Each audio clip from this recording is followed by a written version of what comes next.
이제 어렸을 때 추석을 생각하면 그때 그 성묘를 갔던 일들이 생각이 납니다.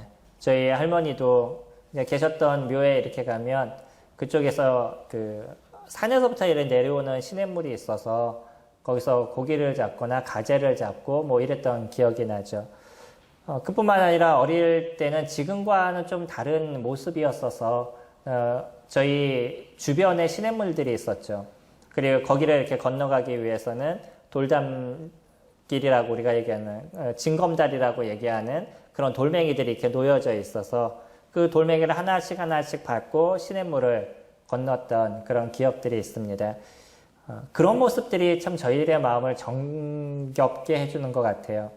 지금은 이제 살기는 좋고, 뭐, 아파트가 잘 되어져 있고, 차들도 좋고, 도시도 예쁘게 꾸며져 있고 그러지만, 왠지 이런 모습들은 마음 가운데 좀 답답하다라는 느낌을 이렇게 갖게 되는데, 또 산이 있고, 또 거기에 시냇물이 흐르고, 뭐, 징검다리들이 좀 있고, 잘 만들어 놓은 다리보다는 그렇게 징검다리들이 있고, 그런 모습을 보면 마음에 정겨움을 이렇게 느끼게 되죠. 저희가 그런 징검다리를 이렇게 건널 때 보면 잘 건너는 친구가 있기도 하지만 어떤 친구는 가다 이렇게 빠지는 친구들도 있어요. 그러니까 그 친구들은 그 앞에 있는 다리를 제대로 발을 디뎌야 되는데 딴 생각을 하거나 아니면 장난을 치거나 이러면서 발을 헛디게 되는 거죠. 이제 그러면서 물에 빠지면 같이 웃고 뭐 이랬던 기억들이 있습니다. 성경에서는요, 오늘의 말씀의 주제를 그렇게 이야기를 했습니다. 저희가 10절의 말씀을 중심으로 오늘의 그 제목을 정했는데 10절 말씀 보시면 그러므로 형제들아 더욱 힘써 너희 부르심과 택하심을 굳게 하라. 너희가 이것을 행한즉 언제든지 실족하지 아니하리라. 그러지 아니하면 실족할 수 있다는 거죠. 이제 우리 크리스찬들의 삶에는 실족이라는 단어를 많이 쓰는 경우들이 있습니다. 저도 예전에 실족이라는 단어를 많이 들었고요. 오히려 요즘 들어서 제가 실족이라는 단어를 많이 못 들었던 것 같아요. 뭐 어떤 일이 있으면 제가 실족했어요. 뭐 이런 얘기를 이렇게 많이 들었었는데 실족이라는 단어의 의미가 발을 헛딛는다라는 의미입니다. 다시 얘기하면 징검다리를 이렇게 건너가는데 발을 헛디뎌서 물에 빠지는 아니면 길을 걸어가다 발을 헛디뎌서 넘어지는 이런 문제를 실족이다라고 이야기를 합니다. 성경에서도 실족에 대해서 여러 가지에 대한 부분을 이야기를 해요. 믿지 않는 사람이 실족하는 경우가 있다라고 얘기를 하고 믿는 사람이 실족하는 경우가 있다라고 얘기하고 또 내가 하나님으로 인해서 실족하지 않았나이다라고 얘기하는 것처럼 하나님으로 인해서 넘어지거나 그러한 삶을 살지 않았다라고 얘기하는 경우들이 등장을 합니다. 결국 이런 얘기들을 저희들이 잘 살펴보게 되면 내가 나로 인해서 넘어지는 것보단 다른 사람으로 인해서 넘어지는 듯한 의미가 많이 포함이 되어져 있죠. 그러니까 내가 다리를 건너는데 내 실수로 인해서 넘어지는 게 아니라 앞에 있는 사람들이 못 가게 하거나 장난을 치거나 뭐 그 사람이 나를 끌어당기거나 이래가지고서는 미끄러지는 경우가 있는 것처럼 보여지는 겁니다. 그러다 보니까 우리가 성경을 보면서 어떤 표현을 쓰냐면 내가 당신 때문에 실족했어요. 당신 때문에 이런 문제가 생겼어요. 때로는 내가 하나님 때문에 실족했어요. 어떤 이런 표현들을 저희들이 많이 쓰게 되죠. 근데 저희들이 좀 고민해야 될 부분들이 있습니다. 그것이 과연 남에 의해서 내가 넘어지는 것이 정당하지 않은 거냐요. 과연 주님께서 우리 가운데 말씀하실 때 우리가 잘못된 모습이 되거나 믿음 안에서 넘어지거나 그래서 좀 쓰러지는 모습이 됐었을 때 그때 내가 누구 때문에 이렇게 됐어요 라고 얘기하는 것이 정당할 수 있냐는 거죠. 저희 마태복음 여기 손을 잠깐 놓으시고요. 마태복음 18장 말씀 잠깐 볼게요. 마태복음 18장 6절 말씀 보시면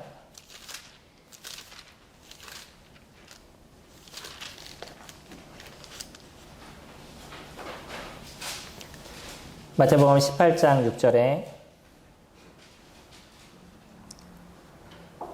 누구든지 나를 믿는 이 작은 자 중 하나를 실족하게 하면 차라리 연자 맷돌이 그 목에 달려서 깊은 바다에 빠뜨려지는 것이 나으니라. 실족하게 하는 일들이 있음으로 말미암아 세상에 화가 있도다.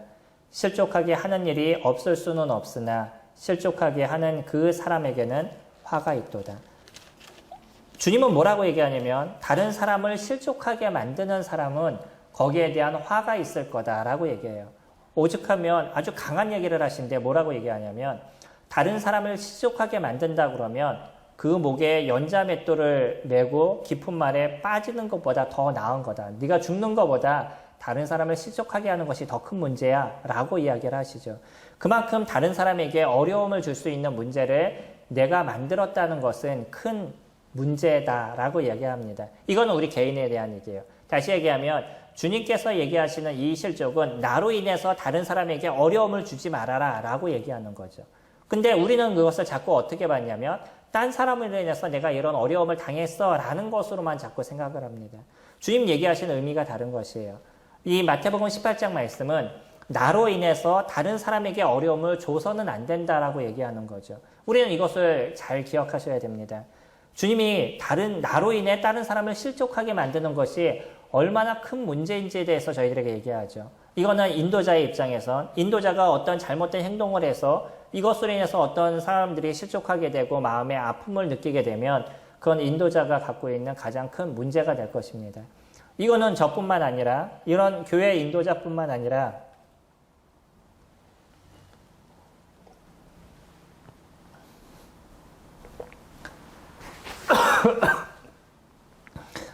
모든 성도들도 동일하게 내가 하고 있는 잘못된 크리스찬으로서 해서는 안 되는 그런 행동으로 인해서 다른 사람에게 문제를 일으키는 아픔을 주는 문제가 된다 그러면 그건 내 스스로가 조심해야 된다는 거예요.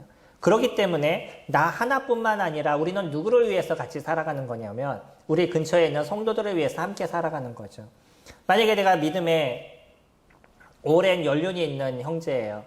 그런 형제가 예배 시간에 딴짓을 하고 핸드폰을 보고 그리고 뭐 다른 행동을 하게 되면 그것을 보는 어린 형제들의 눈에는 오래된 사람들도 이렇게 살아가네. 이건 크리스찬이 그럼 무엇이 잘 살아가는 거야? 이런 어떤 고민을 하게 되죠. 그러면서 마음에 아픔을 느끼는 경우들이 발생하게 되죠. 이런 부분에 있어서는 나는 그냥 내가 편하게 행동한 것으로 끝나는 거라고 생각이 되지만 거기에 대해서 주님께서는 분명히 그거에 대한 대가가 있을 거다라고 얘기합니다. 그렇기 때문에 믿음 안에 오래 있는 분들은 자기 행동에 대해서 조심해야 될 필요가 있는 거죠. 오늘 저희들이 살펴볼 부분들은 이제 내가 다른 사람에게 실족을 줬어라는 개념보다는 나에 대한 개념입니다. 과연 성경에서는 실족이라는 단어를 쓰게 될 때 다른 사람으로 인해서 내가 넘어지는 것이 정당하다라고 얘기할 수 있냐는 거예요. 성경은 그렇게 얘기하지 않습니다. 우리가 갖고 있는 이 실족에 대한 부분은 내가 갖고 있는 믿음의 한계를 통해서 내 스스로가 넘어지는 거예요. 그렇기 때문에 내 믿음을 어떻게 만들어가고 내 믿음을 어떻게 이루어가야 되는지에 대해서는 우리 스스로가 조심해야 될 필요가 있는 거죠. 이거는 가정에서도 마찬가지입니다. 가정의 부모들의 어떤 잘못된 모습으로 아이들에게 어려움을 줬다면 그건 부모들에게 있어서 부모들이 큰 실수를 저지르게 된 거죠. 그러나 그런 모습으로 해서 내가 넘어졌어 라고 얘기하는 것이 그게 정당하지 않다는 거예요. 이번에도 우리 아이들과 얘기하면서 우리 아이의 친구가 어려운 가정이에요. 예전에는 그런 경우가 많았었는데 가정에 어떤 폭력적인 부분들이 있어서 이 폭력으로 인해서 엄마가 힘들었고 또 그 아이도 힘들었던 그런 삶을 살았습니다. 나중에는 엄마하고 아빠하고 이혼을 하게 되죠. 그리고 지금 엄마하고 같이 사는데 그럼에도 불구하고 아이가 너무 밝고 깨끗한 거예요. 그러면서 저희 아이가 하는 얘기가 그런 가정에서 살았는데 어떻게 아이가 저렇게 깨끗하고 맑은지 개인적으로 참 놀랐어요. 이렇게 얘기를 하더라고요. 그 아이가 자기의 정서적인 것을 만들어가는 거는 그거는 그 아이의 몫인 것입니다. 우리는 그 환경에 대해서 좋다라고 말씀을 드리는 게 아니에요. 그런 환경이 그 아이에게 미치는 아픔과 어려움의 문제가 얼마나 큰지에 대해서는 누구보다도 제가 잘 압니다. 그러나 그럼에도 불구하고 자기의 인생을 만들어가고 자기의 어떤 정서를 만들어가는 거는 그 아이 스스로가 자기를 조절해 나가야만 되는 거죠. 그랬었을 때 그 아이는 나중에 가정을 만들고 나중에 가정을 이끌게 됐었을 때도 바른 가정을 만들어갈 수 있지. 그러지 않고 위에서 본 대로 그것에 대한 분과 화와 그 짜증과 이런 것을 가득 채운 아이였다 그러면 나중에 그 아이가 결혼해도 동일한 모습을 가져가게 돼요. 나는 그것이 싫었어요. 내 가정에서 일어나는 그런 문제가 싫었어요. 그럼에도 불구하고 나도 모르게 결혼을 하고 나면 비슷한 행동을 하고 있는 것으로 나타나게 된다는 거예요. 우리 요번에 남현 학생이라는 얘기를 들어보셨죠? 두 아이가 초등학교 4학년, 2학년인가요? 제가 확실하게 기억이 안 나는데 그렇게 어린 아이들이었는데 아이들이 엄마가 밤에 집에 들어오지 않았어요. 그래가지고 이 큰형이 동생이 배가 고프니까 같이 라면을 사서 라면을 끓이다가 불이 나서 불이 크게 났죠. 그래서 두 아이가 다 중태에 빠졌습니다. 제가 어저께까지 확인한 걸로는 두 아이 다 아직 다 깨어나지 않았다는 얘기를 제가 들었었어요. 그 엄마는요, 남편과의 어려운 문제로 인해서 남편이 학대를 하는 그런 남편이었는데 그런 남편이 떠나고 나서도 이 엄마 스스로가 자기를 조절하지 못하니까 오히려 다시 아이들한테 학대하는 모습들이 나타나게 되고 아이들을 잘 케어하지 못함으로 인해서 아이들은 자기네들이 배가 고프니까 스스로 라면을 끓여 먹어야 되는 그 어린아이들이 그러다 불을 내는 문제가 발생하게 된 거죠. 이거를 남편에게만 모든 걸 떠넘길 수 있는 것은 아니라는 거예요. 결국은 이 문제로 인해서 나중에 대가를 받게 되면 엄마는 거기에 대한 처벌이 분명히 있을 수 있습니다. 그 아이를 잘 돌보지 않은 것에 대해서. 우리들의 인생에서도요, 우리는 환경적인 문제로 인해서 이 환경이 우리에게 어려움을 주는 것은 맞습니다. 그래서 좋은 환경에서 자란 사람과 나쁜 환경에서 자란 사람의 모습들을 나중에 살펴보면 좋은 환경에서 자란 사람들이 좋은 모습이 되는 경우가 많아요. 이거는 부인할 수 없는 부분입니다. 그러나 나쁜 환경에서 자랐다고 그 사람이 다 나빠지느냐? 그러지 않는다는 거예요. 그거는 그 사람이 어떻게 생활하고 어떻게 자라가느냐에 따라서 달라져 가는 거죠. 우리들의 모습도 마찬가지입니다. 크리스천들의 모습. 우리는 때로는 환경적인 어려움들이 있어요. 그것이 가정에서의 문제가 될 수도 있고 내 직장에서의 문제가 될 수도 있고 때로는 내 친구 간의 관계의 모습에서도 나타날 수 있는 거죠. 그러나 이 가정적인 환경이나 내 주변의 어떤 환경으로 인해서 나의 모습이 이럴 수밖에 없어 라고 얘기하는 것은 자기의 변명이 될 수도 있다는 겁니다. 우리는 그것을 잘 생각해야 될 필요가 있어요. 그래서 그런 어떤 어려움의 환경을 통해 우리는 어떻게 조금 더 나아지는 인생을 살아갈지, 그런 어려운 환경을 어떻게 이겨가는 시간들을 가져갈지를 우리가 고민해야 되는 거죠. 왜냐하면 우리는 크리스찬들이기 때문에 그렇습니다.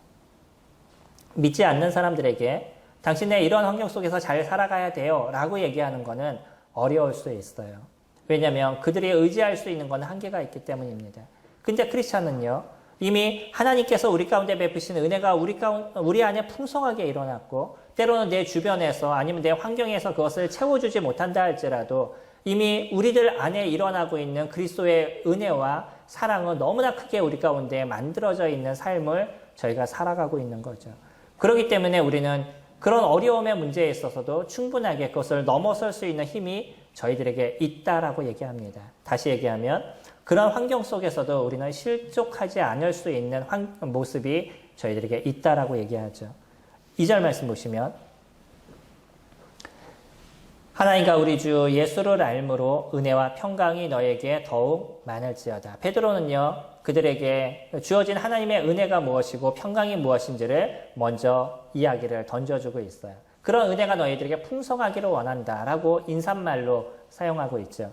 저도 이런 인사말을 잘 사용합니다. 예전에는 그리고 이런 인사말을 보게 되면 그냥 인사하기 위해서 쓰는 그런 하나의 문장 이런 걸로 치부했었을 때가 있었어요. 근데 제가 성경을 쭉 살펴보면서 느낀 그 하나는 이거보다 더 아름다운 문장이 없더라고요. 우리 성도님들의 삶에 참된 하나님의 은혜와 평강이 가득하기를 소망합니다. 3절에 보시면 그의 신기한 능력으로 생명과 경건에 속한 모든 것을 우리에게 주셨으니 라고 얘기를 하죠. 주님께서요, 우리에게 그분의 신기한 능력으로 생명과 경건에 속한 모든 것을 우리에게 주셨다라고 얘기합니다. 이미 우리에게 주신 것이에요. 이게 우리에게 존재하고 있는 겁니다. 그러기 때문에 우리는 실족하지 않는 인생을 살아갈 수 있는데 그 실족하지 않기 위해서 우리가 해야 될 행동, 그게 처음에 읽었던 10절의 말씀이죠. 그러므로 형제들아 더욱 힘써 너희 부르심과 택하심을 굳게 하라라고 얘기합니다. 첫 번째는 먼저 저희가 택하심을 살펴보기를 원합니다. 우리가 실족하지 않기 위해서는 하나님께서 우리를 택하심에 대해서 굳게 해야 될 필요가 있습니다. 하나님께서 저희들의 택하심은 우리가 어디에서 볼 수 있냐면 에베소서 말씀에서 볼 수 있죠. 환전기로 가니까 계속 목이 안 좋네요. 에베소서 말씀을 보면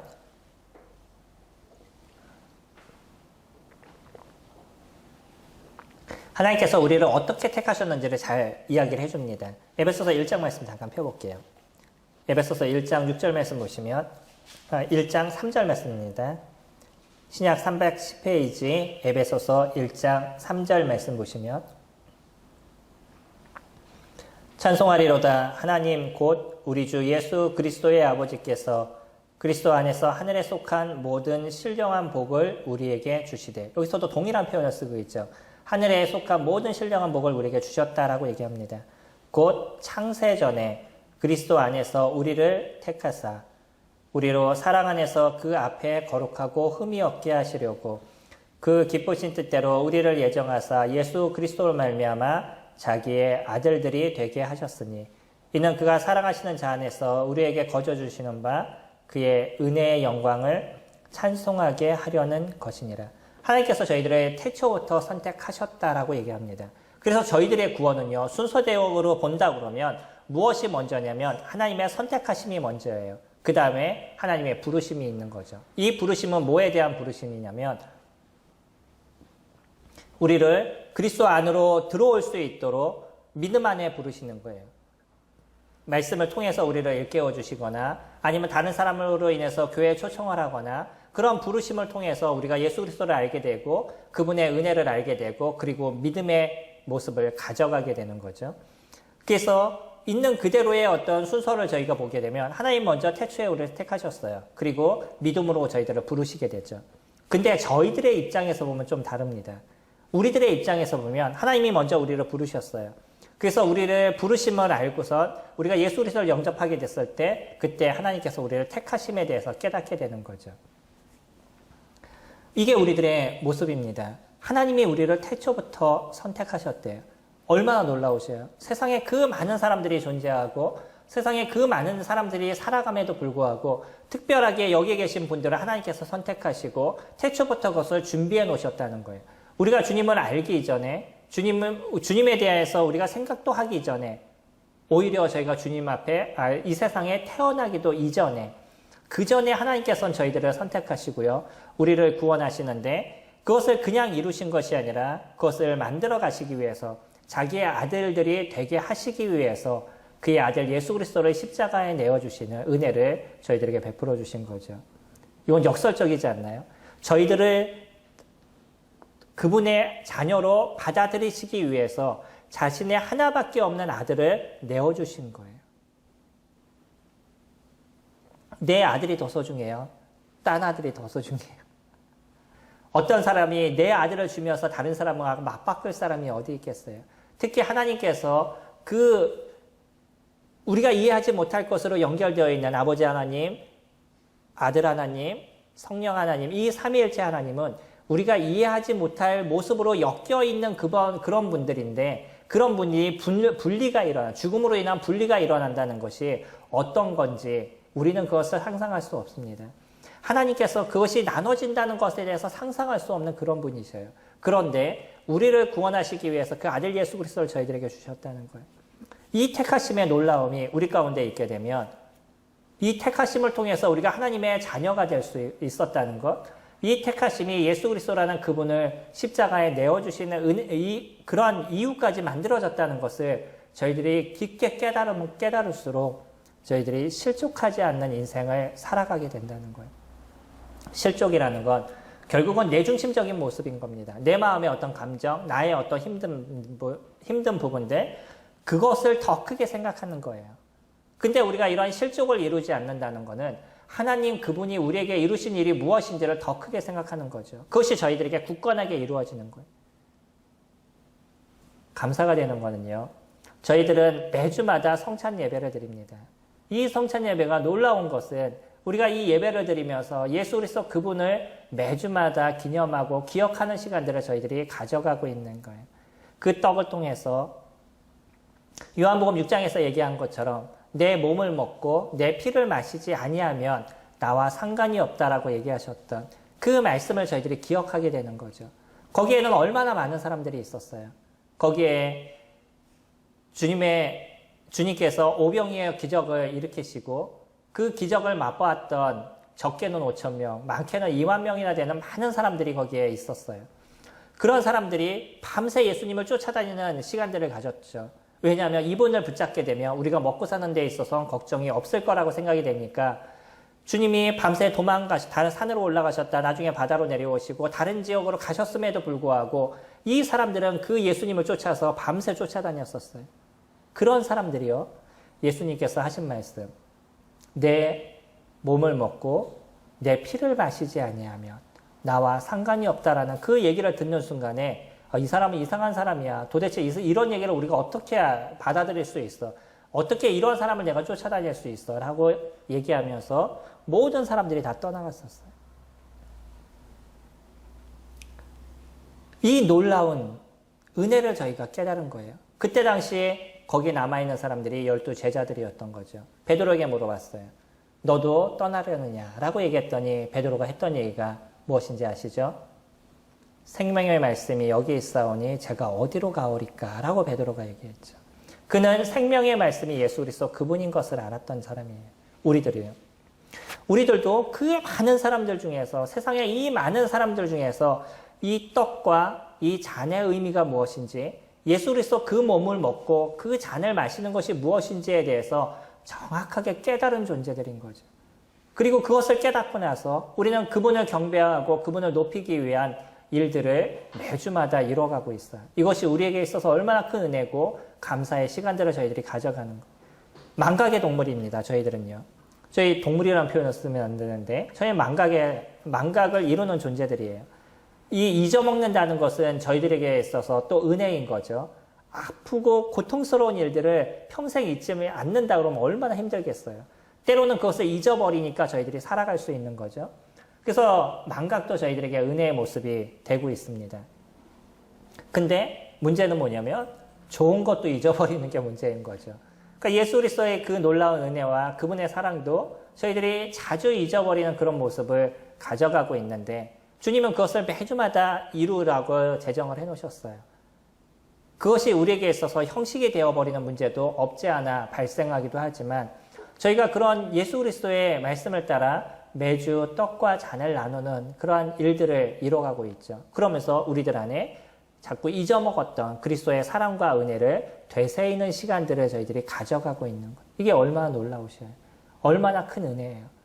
주님을 기념하라. 예수 그리스도 그분을 기억하라라고 얘기하셨지만 사실은 그거는 누구에게 주는 은혜냐면 우리에게 주시는 은혜인 거예요. 우리 스스로가 잊어먹고 때로는 우리 스스로가 예수 그리스도의 그 은혜를 자꾸 놓치는 시간들을 가져가는 존재이기 때문에 이런 시간을 통해서 그리스도의 은혜를 계속 기억하고 생각하고 감사하고 그분이 우리에게 베푸신 은혜가 무엇인지를 네가 깨닫는 인생을 살아가라 라고 얘기하는 거죠.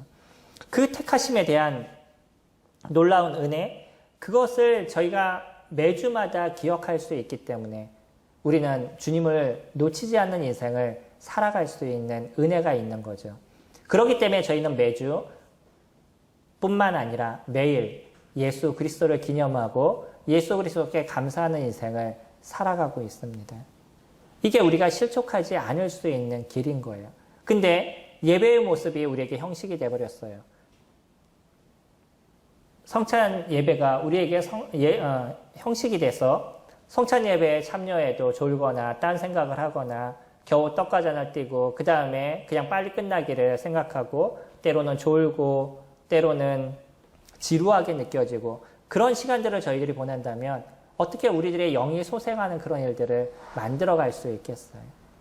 그런 모습이 된다면 우리가 조금 더 어려움의 문제가 발생하고 때로는 다른 사람의 잘못된 모습을 보면 우리가 실족하지 않겠어요? 어떻게 그리스도인으로서 저렇게 살아갈 수 있어? 라는 얘기를 하면서 자기도 믿음에서 떠나는 문제들이 나타날 수도 있겠죠. 저희가 성찬 예배만 소중하게 여기고요. 이 성찬 예배에 내 삶을 드리는 것이 가장 소중한 것임을 인정하는 삶만을 살아도 저희들은 절대 실족하지 않습니다. 이 실족이라는 건 결국은 내 중심이 돼버리는 거예요. 하나님 중심이 아니라 예수 그리스도 그분이 중심이 아니라 내 중심이 돼버리니까 어떤 문제만 딱 발생해도 그냥 주님 앞에 나오지 않는 것을 당연시 여겨버리는 그런 문제가 발생하게 되는 거죠. 두 번째는요. 10절에서 먼저 얘기하고 있는 더욱 힘써 너희 부르심과 라고 얘기하죠. 부르심에 대한 부분입니다. 우리가 실족하지 않기 위해서는 이 부르심에 대한 부분을 행하는 삶을 살아야 된다라고 얘기합니다. 그러므로 형제들아 더욱 힘써 너희 부르심과 택하심을 굳게 하라. 너희가 이것을 행한즉 언제든지 실족하지 아니하리라. 부르심에 대한 걸 행하라고 얘기해요. 물론 우리의 부르심에 대한 거는 예수 그리스도 그분을 믿을 수 있도록 저희들을 부르심에 대한 부분인 거죠. 어떤 사람을 통해서 저희가 예수 그리스도에 대한 이야기를 듣거나 어떤 사람을 통해서 교회에 연결이 돼서 들어올 수 있는 것, 이런 것이 부르심의 한 단계가 되죠. 그리고 복음의 그 놀라움에 대한 메시지를 우리가 들을 수 있는 것, 이것이 부르심의 단계가 되죠. 그래서 그 부르심을 통해서 우리가 예수 그리스도를 영접하게 되고 거듭남의 삶을 저희가 살아가게 됩니다. 근데 여기서 얘기하는 부르심은 단순하게 우리를 그냥 부르셨던 그것으로 끝나는 것이 아니라 그 부르심에 따라서 우리가 살아가는 삶의 모습을 이야기를 해주고 있어요. 그래서 그것을 행하라라고 얘기를 하죠. 이미 이루어졌던 일에 대해서 주님께서 우리를 부르심에 대한 그 일에 대해서 그 부르심에 합당한 삶을 너희가 살아가라라고 얘기합니다. 그것이 행함인 거예요. 어떤 것도요. 아무리 좋은 것도 행하지 않는다 그러면 그것은 온전해질 수가 없는 겁니다. 내 머릿속에 좋은 것을 아무리 가지고 있어 보셔요. 아무리 옳은 것에 대해서 생각해 보셔요. 그것을 행하지 않으면 아무것도 아닌 겁니다. 교회가 이랬으면 좋겠어. 이런 모습이 되면 교회는 더 좋아질 거야. 라고 우리가 백날 생각해도요. 그것을 내가 실질적으로 이루어가는 삶을 만들어가지 않으시면 그건 교회가 좋아지지 않는 거예요. 변화가 없는 거죠. 우리들의 변화는 거기에서 시작이 됩니다. 이 아름다움의 지혜를 주님께서 우리에게 주신 것에 대해서 내 발걸음을 띄고 그 움직이는 일들을 이뤄가는 것, 실질적으로 행하는 모습들을 만들어가는 것, 그런 것이 나타나게 됐었을 때 우리가 성장하게 되는 거죠. 그리고 이런 일들을 우리가 계속적으로 잘 이뤄가게 되면 우리는 실족하지 않는 인생을 살아가게 됩니다. 우리 성도님들이 지금까지 믿음 생활하면서 얼마나 많은 어려움들이 있으셨어요. 우리 주변에 있는 사람이 크리스찬이었는데 이 크리스찬으로서 하지 말아야 될, 그리스도인으로서 하지 말아야 될 행동을 했던 것을 우리가 얼마나 많이 보아왔어요. 때로는 그런 사람들을 통해서 내가 직접적으로 어려움을 당연한 경우들도 얼마나 많이 있어 왔었어요. 그럼에도 불구하고 우리가 여전히 주님을 예배하는 자로 지금 살아갈 수 있는 것은 그거는 그 사람의 모습을 갖고 믿음 생활을 한 것이 아니라 우리는 예수 그리스도 그분이 우리를 어떻게 부르셨는지 예수 그리스도 그분 아버지 하나님께서 우리를 어떻게 택하셨는지를 우리가 먼저 기억하기 때문인 거죠. 그분을 경배하는 삶을 저희가 살았기 때문이에요. 그래서 우리가 좀 더 이 실족에 대한 문제에서 벗어나는 인생을 살아가기 위해선 우리는 또 앞으로도 모릅니다. 지금까지 우리가 잘해왔다 그래도 앞으로는 우리가 또 어떻게 될지 몰라요. 그러니까 이 앞으로의 문제 속에서 실족하지 않는 인생을 우리가 살아가기 위해서는 우리는 이 부르심에 대한 부분을 이행해 나가는 그런 삶을 살아가셔야 된다는 거예요. 그거에 대한 단계를 이렇게 얘기합니다. 아까 보셨던 3절처럼 이미 생명과 경건에 속한 모든 것을 우리에게 주셨다라고 얘기해요. 주님이 우리를 선택하실 때 생명을 주셨어요. 이 생명은 영원한 것이죠. 한번 우리가 믿음 안에 들어왔다면 이 생명은 영원해서 주님의 나라에서 그분을 만날 수 있는 은혜를 저희들이 맛보게 되는 거죠. 그래서 우리 안에 이 영원한 생명이 살아 움직이는 삶을 저희들이 살아가고 있어요. 그뿐만 아니라 무엇도 주셨다고요? 경건에 속한 것. 그것도 저희들에게 주셨다라고 얘기합니다. 이거는 주실 것이니라고 얘기하지 않았다는 것을 저희들이 볼 수 있어요. 과거형이죠. 우리에게 주셨으니라고 얘기하죠. 이거는 이미 우리에게 존재하고 있는 거예요. 이는 자기의 영광과 덕으로서 우리를 부르신 이를 알므로 말미암아. 예수 그리스도 그분을 알고 하나님을 알므를 통해서 우리 가운데 이루어진 사실인 거죠.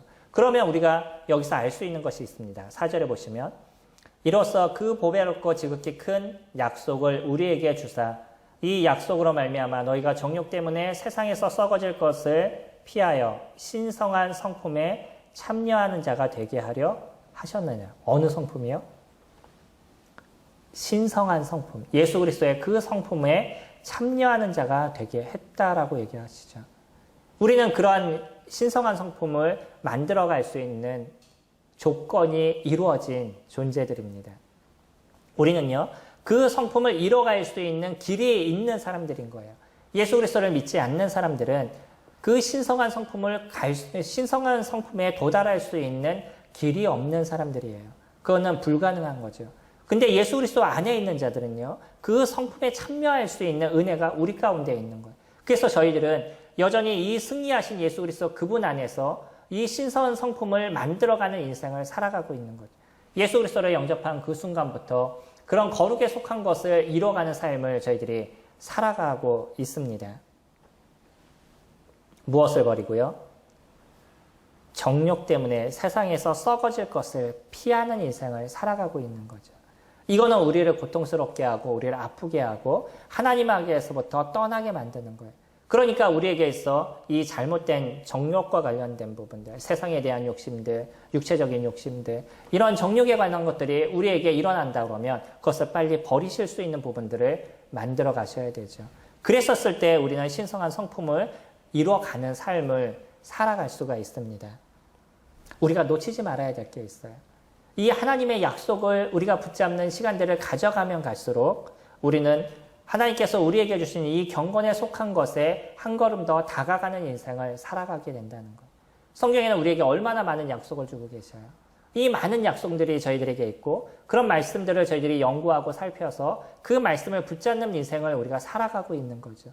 그런 인생을 우리가 살아가게 될 때 그 경건에 속한 이 신령한 성품을 얻어가는 인생을 살아가게 된다는 거예요. 저도 제가 붙잡고 있는 여러 가지 말씀이 있습니다. 특히 모든 말씀이 저에게 약속이지만 이 어려움을 이기는 데 있어서 붙잡고 있는 그런 말씀이 있어요. 그런 말씀을 제가 다시 한번 기억하고 그래요, 주님. 지금 이런 어려움의 문제가 나에게 있지만 여전히 주님께서는 내가 이것을 이길 수 있도록 도우시는 분이죠. 제가 그 말씀을 붙잡습니다. 라고 고백하는 많은 시간들이 저에게도 있었습니다. 그건 통과하는 거예요. 하나님의 약속이 어떻게 우리를 만들어가고 이끌어가는지에 대해서 그 말씀을 붙잡고 거기를 지나가게 되는 거죠. 그럼 어느 순간 보면 그 아픔에 대한 부분을 통과하고 있는 나를 발견하게 됩니다. 그게 하나의 징검다리를 걷는 모습인 거죠. 어떤 어려움에 대한 모습을 그 징검다리를 바로 한 걸음 뛰어서 미끄러지거나 쓰러지거나 그러지 않고 바로 딛고 그 한 걸음을 또 넘어서는 그런 모습을 만들어간 겁니다. 우리는 우리를 살아가는 데 있어서 많은 인생의 징검다리가 있을 거예요. 그것이 은혜에 속한 징검다리가 될 수도 있고 고통과 아픔의 징검다리가 될 수도 있는데 거기서 빠지게 되면 실족하게 되고 넘어지게 되고 물에 빠지는 모습들이 나타나게 될 것이지만 여전히 그분을 바라보고 그 발걸음을 바로 내딛는 인생을 우리가 살아가게 되면 그 하나하나의 어려움을 통과하게 되고 은혜에 속한 것을 하나하나 얻어가는 그런 인생을 저희가 살아가게 되는 거죠. 그래서 베드로는 이런 표현을 씁니다. 5절에 그러므로 너희가 더욱 힘써 너희 믿음의 덕을, 덕의 지식을, 지식의 절제를, 절제의 인내를, 인내의 경건을, 경건의 형제 우애를, 형제 우애의 사랑을 더하라 라고 얘기하죠. 이건 하나하나 이거 하나 끝나고 저거 하고 이런 거보다는 하나하나 위에다 쌓아 올려나가는 거예요. 맨 처음엔 믿음을, 그 다음에 덕을, 지식을, 절제, 그 다음에 인내, 경건, 형제 우애, 그 다음에 사랑. 그것을 하나씩 하나씩 위에다 쌓아 올려나가는 것. 징검다리가 있다면 하나씩 하나씩 그것을 건너가기 시작하는 거죠. 그것을 쌓아가면서 우리들의 그 믿음의 성장을 계속적으로 만들어가고 있는 겁니다. 우리는 이런 부분에 대해서는 오랫동안 들어왔을 거예요. 믿음이 무엇이고 덕이 무엇이고 절제가 무엇이고 이런 부분들은 계속적으로 들어오셨기 때문에 그럼 우리가 어떤 믿음을 쌓아갈지 어떤 덕을 쌓아갈지 어떻게 우리가 절제하고 인내하게 될지 그래서 형제 우애를 어떻게 만들고 그 가운데 사랑을 어떻게 쌓아갈 수 있을지에 대해서 계속적으로 고민하시기 바랍니다. 이거는 우리 각자가 갖고 있는 삶의 모습에 조금 다른 부분들이 있을 거예요. 내가 적용할 부분이 다른 부분일 거예요. 나는 사랑을 만들어가는데 어떤 걸 해가야 될지에 대해서 내가 가져야 될 부족함과 연약함을 기억하고 그것을 채워가는 부분들을 만들어 가셔야 되겠죠. 이건 각자의 모습에서 이뤄갈 부분입니다. 우리가 특히 그러나 이런 부분에서 고민해야 되는 부분이 덕이라고 표현하죠. 믿음의 덕을. 우리는 세상을 향해서도 덕을 드러내는 인생을 살아가야 될 거예요. 그렇기 때문에 이번 추석 같은 경우에는 우리가 할 수 있으면 내가 그냥 가야 되는 입장이라면 별 수 없죠. 부모님이 오라고 그러는데 내가 안 가면서 뭐 교회에서 가지 말라 그랬어. 이렇게 얘기하면 어려우시죠. 그런 건 어려울 수 있습니다. 근데 그렇게 하실 수 있는 힘이 있으시다 그러면 가급적이면 이번 추석만큼은 이동을 좀 자제할 수 있으면 좋으시겠죠. 그것이 부모님에게 어려움이 되시거나 아픔이 되시면 가시기 바랍니다. 그런 걸 하지 말라라고 말씀을 드리는 건 아니에요. 근데 내가 가능하다 그러면 이제 우리 집은 어머님의 말씀에 따라서 달라지는 거죠. 저희 어머님이 오라고 그러면 다 와야 되는 거고 오지 말라고 그러면 안 오는 거니까 저희 어머님이 이번에 같이 얘기하시면서 어머님이 오지 말라고 그럴까 그러시더라고요. 그래서 그렇게 하시면 좋을 거라고. 저희도 이번에 처음으로 그래서 식구들이 모이지 않기로 얘기를 했습니다.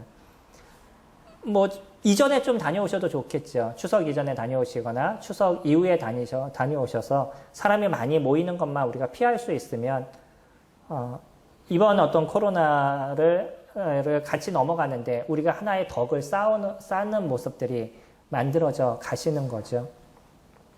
이런 하나하나의 문제를 저희가 이루어가는 것입니다. 그러면서 우리는 그 믿음의 징검다리를 건너는데 실족하지 않는 삶을 살아가게 되는 거죠. 8절에 이런 것이 너희에게 있어 흡속한즉 너희로 우리 주 예수 그리스도를 알기에 게으르지 않고 열매 없는 자가 되지 않게 하려니와. 결국 이런 것을 쌓아가는데 게으른 모습으로는요 어떤 것도 해나갈 수가 없습니다. 게으르지 마셔야 되는 거죠. 그리고 그것을 하나하나 만들어가는 그러한 삶으로 우리들의 행동을 드러내게 됐었을 때 나타나는 것이 열매가 맺어져 가는 거예요. 그런 열매가 우리 가운데 하나씩 하나씩 맺어져 가죠.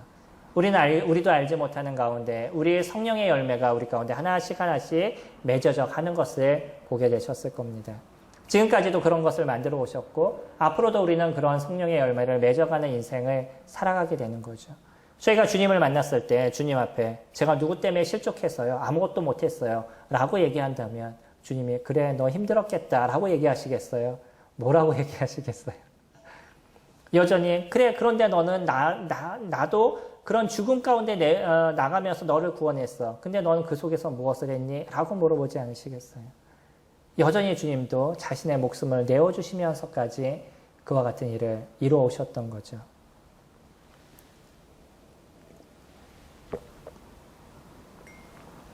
9절에 이런 것이 없는 자는 맹인이라 멀리 보지 못하고 그의 옛 죄가 깨끗하게 된 것을 잊었느니라. 이 죄에서부터 우리가 벗어나고 경건에 속한 일을 이뤄가는 존재인데 그것을 잊는 모습이 되었다는 거죠. 이런 것이 우리에게서 만들어지지 않는다는 것, 우리가 게으른 자가 되고 열매 없는 자가 됐다는 것은 맹인과 같은 모습이다라고 이야기를 합니다. 그럼 우리가 어떻게 해야 될지에 대해서 고민하게 되죠. 마지막 저희 11절 말씀 보시면 이같이 하면 우리 주 곧 구주 예수 그리스도의 영원한 나라에 들어감을 넉넉히 너희에게 주시리라. 물론 베드로가 하는 얘기를 저희가 좀 고민해서 들어야 될 필요가 있을 겁니다. 이렇게 행위를 드러내는 모습이 되면 믿음 안에 있는 것이고 행위를 드러내지 않으면 믿음 안에 없는 거다. 그것을 얘기하는 것이 아니에요. 베드로는요 지금 한 단면을 얘기하고 있습니다. 야고보가 얘기했던 그 한 단면. 믿음이 있다 그러면 그 믿음 안에서 너희는 그런 행위가 드러난다라고 얘기하는 그 뒤에 나오는 열매 맺는 삶에 대한 것을 얘기하고 있는 거죠. 크리스찬들은요, 믿음 안에 있으면 믿음의 열매를 맺어가게 되어져 있는 거죠. 그래서 그 믿음을 통해서, 그 열매를 통해서 우리는 무엇을 보게 되냐면 내가 믿음 안에 있다는 걸 다시 한번 느끼는 인생을 살아가게 됩니다. 열심히 주님을 섬기고 예수 그리스도 그 은혜를 풍성히 받는 인생을 저희들이 살아가게 되면 우리는 그 속에서 느끼는 그 하나, 내가 여전히 예수 그리스도 그분을 믿는 믿음 속에 있다라는 그 변하지 않는 생각 속에서 살아가게 되죠. 근데 저희가 만약에 믿음을 버리고 실족하고 그렇게 인생을 살아가면 그 순간순간 어떤 생각을 하시겠어요? 내가 진짜 믿었나? 내가 믿음 안에 있는 건가? 자꾸 그런 고민 속에서 한 발의 그 발걸음을 띄지 못하고 그 고민하는 인생을 살아가지 않겠어요? 그것을 주님은, 베드로는 이야기합니다.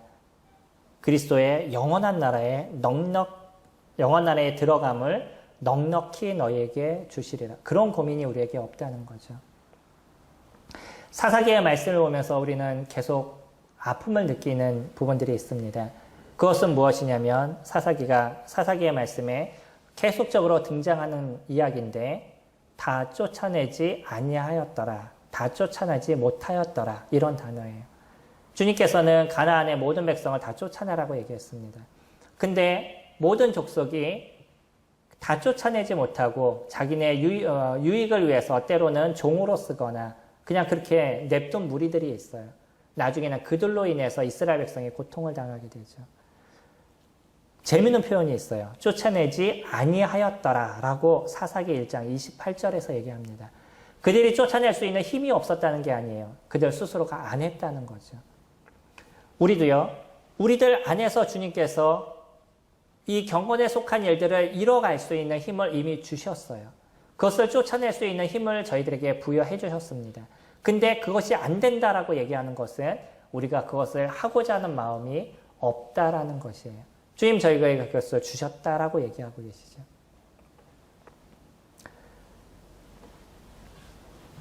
10절 말씀에 형제들아 더욱 힘써 너희 부르심과 택하심을 굳게 하라.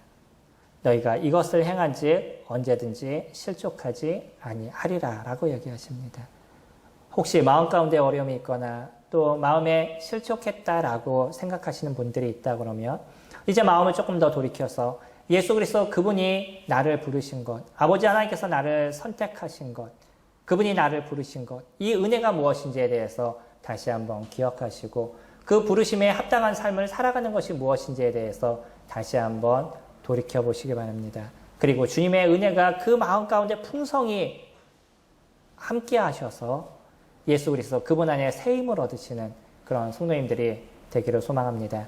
뿐만 아니라 오늘 이렇게 함께 하셨던 모든 성도님들의 삶에도 언제나 이 부르심과 택하심의 큰 은혜가 존재함을 통해서 여전히 그 아름다움의 징검다리를 실족하지 않고 건너가시는 저와 성도님들이 되기를 소망합니다.